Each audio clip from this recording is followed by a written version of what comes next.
Hey guys, LordOfPondtail here with another video for Rise of Empires, Ice and Fire. It's a Thursday, it's Hero Day, so it's another guide to a season hero, and we have been working our way through the S3 heroes. In this one today, we're going to be looking at the third of the four Cavalry S3 heroes, which means that today we are looking at Roku Boshuten. So let's go straight in and have a look at him. And as you can see, obviously cavalry hero, ranged hero.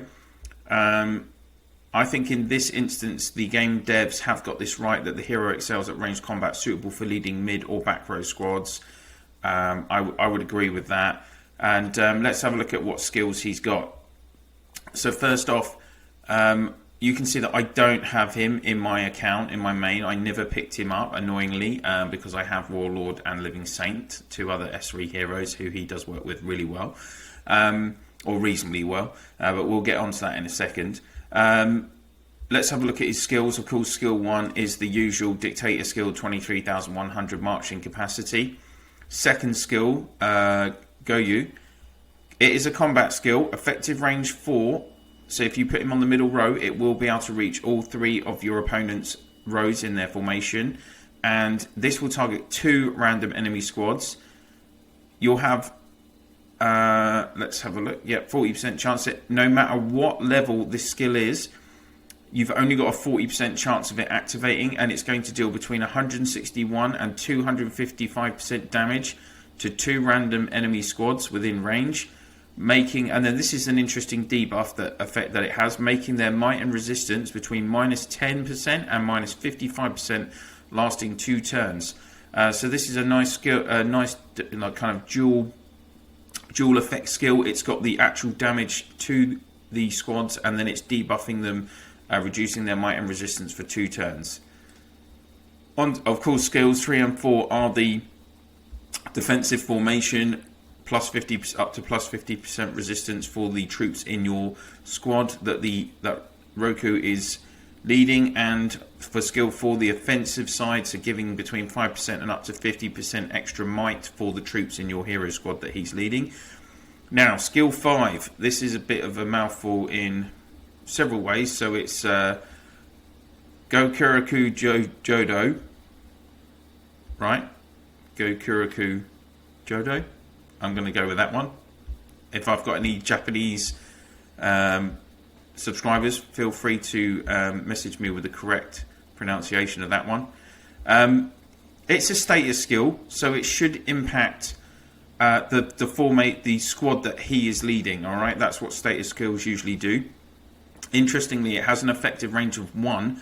Usually, status skills would generally have an effective range of 0, and if you look here, I think the effective range of 1 relates to the fact that there is a target of 2 random friendly squads within effective range for this skill.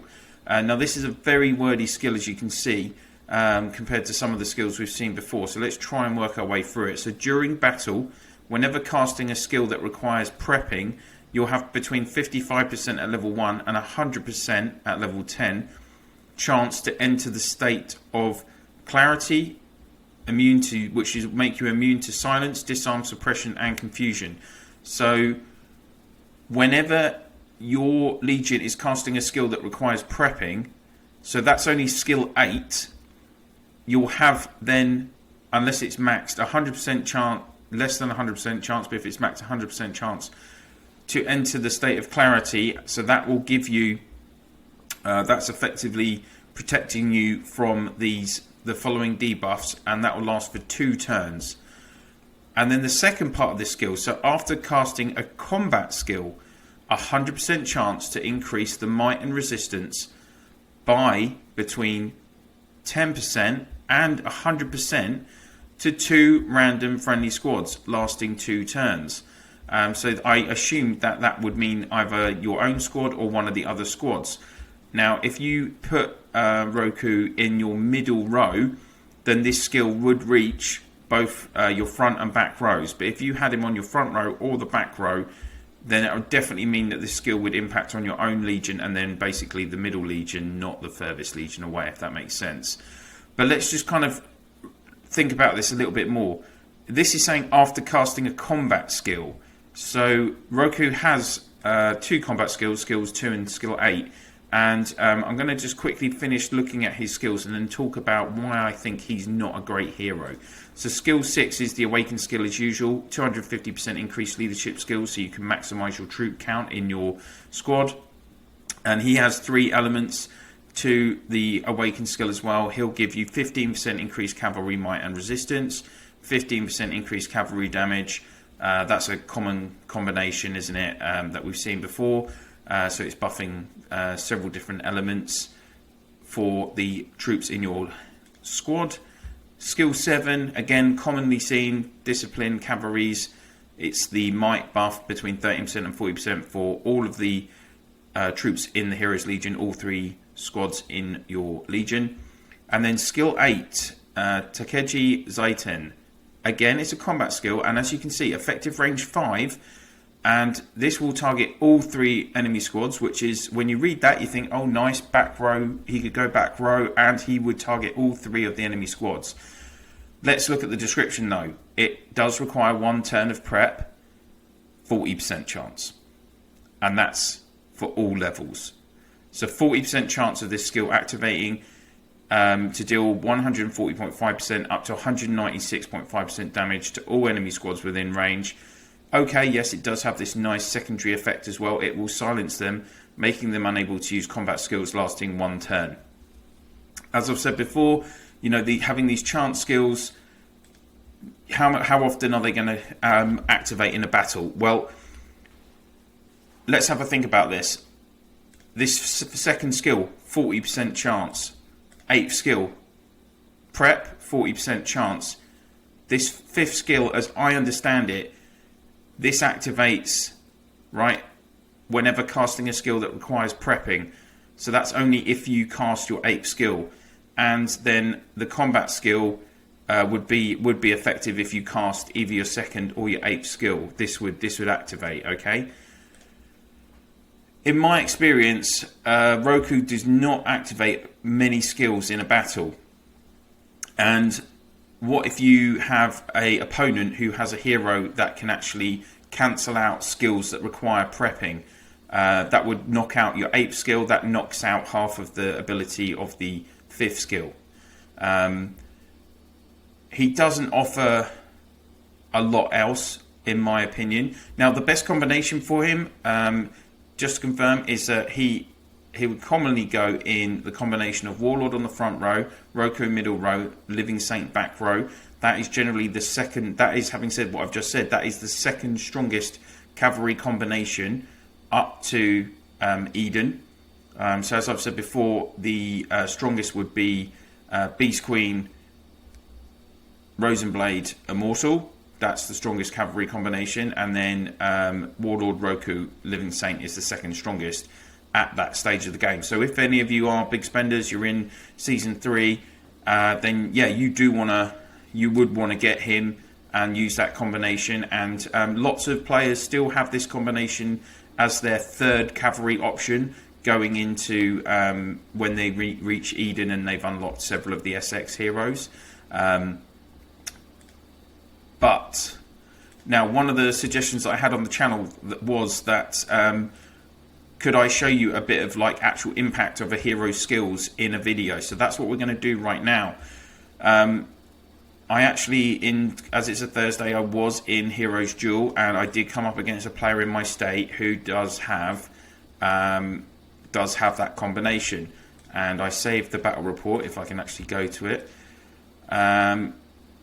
And it was actually a player that I used to play with, Alex. I've played with him both in State 53 and in 55. Really good guy. I'm sure Alex won't mind me sharing just playing this battle that we had. I beat him once today. He beat me once today because he swapped around his legions. So and he made the top 4 and I didn't. So I think, you know, a little bit of payback with this. So let's have a look at the. Let's have a quick look into what happened in this battle. And I will speed it up, of course, as you can. So we've got the first turn here. So far, as you can see, now the only difference in our legions, there we go. He activated a couple of skills then. on the first turn. And you'll notice, like, and then Goyu, he activated Goyu on the second skill, on the second turn. Now what you're going to see for the rest of this battle, guys, is not a single skill activated by Roku. And like I was saying, now look at the difference in our Legion. So I do have, let's be clear, like Alex on the top side, he's got the Warlord Roku Living Saint combination. I never got Roku, so I've got Warlord Army Breaker Living Saint, and that's the only difference. Roku and Army Breaker are the only difference. Now, Army Breaker is a SX hero. Yes, he does have better skills and skills that are more likely to activate, and they have a bigger impact on the battle. But as you can see, we've been working our way through, and not a single additional skill has been activated by Roku. And this is where this is his main downfall. I rarely see him activating more than 5 or 6 skills in a battle, max. And in this battle, he only activated 2 skills. Now, when you're playing at like a top level, so probably I would say S4 and beyond, that can be a real, that is why you probably don't want to be running with Warlord Roku and Living Saint as your #1 option for your cavalry. So let's have a look at our skills. So for me, Warlord activated 6 skills, Army Breaker 11 skills, Living Saint 16 skills. But for Alex, in his formation, Warlord 6 skills again, so that was equal. Roku only 2 skills and 12,000 kills. Living Saint had 12 skills, 81,000 kills.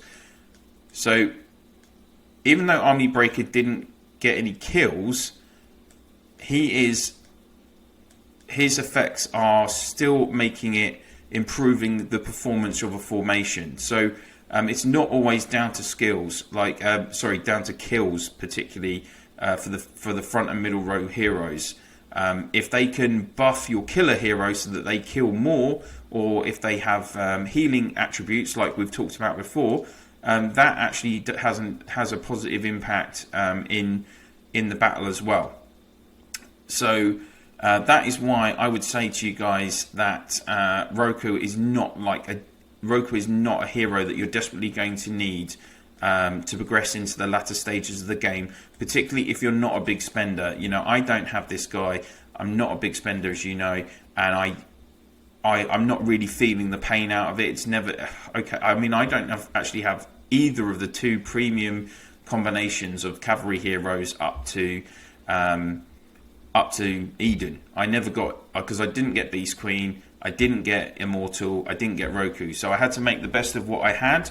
And you know, I've pushed all my other development into terms of building and research as quickly as I could, still while kind of generally sticking to the free-to-play formula. You know, I do have the VIP shop open as well, obviously, which allows me to collect a lot more super tickets, and I do have like the extra buffs from being up to level 3 on that. But in terms of pushing everything else, buying expensive packages, I don't do it. So that's why I kind of wanted to cover Roku and say to you guys that aren't big spenders, you know, don't worry if you don't get him, because if for all of the kind of top formations in the game after S3 or S4, once you get to Eden, it completely changes, and Roku is not in any of those top level formations for cavalry, and it's simply because his skills are not going to activate regularly enough compared to the other top level heroes, cavalry heroes at SX, S4, and even looking at, you know, Warlord and Living Saint. They both get in some of the higher, better combinations with the SX heroes, but Roku doesn't. So there we go, guys. That is Roku Boshuten. Probably the most one of the most difficult heroes to pronounce in the game. I hope you've enjoyed this video. Thank you very much for watching. For those of you that haven't already, please do click that subscribe button, ring the bell, and I really appreciate it if you share my channel in your Alliance chat, Province chat, and through Line, WhatsApp, Discord, whatever you use. And Please do pop your comments in the section below. Maybe maybe you think that fifth skill works a different way to how I've described it, and maybe you've got your own opinions on Roku. I'd love to hear about what you think. And of course, if you have any other ideas or things that you'd like me to cover in the channel, please do make a comment about it. I do pop that down on the to-do list, and I'll try and cover that as soon as I can for you guys. That's it for this video. I wish you all a good day. Thank you for watching, and I will see you soon.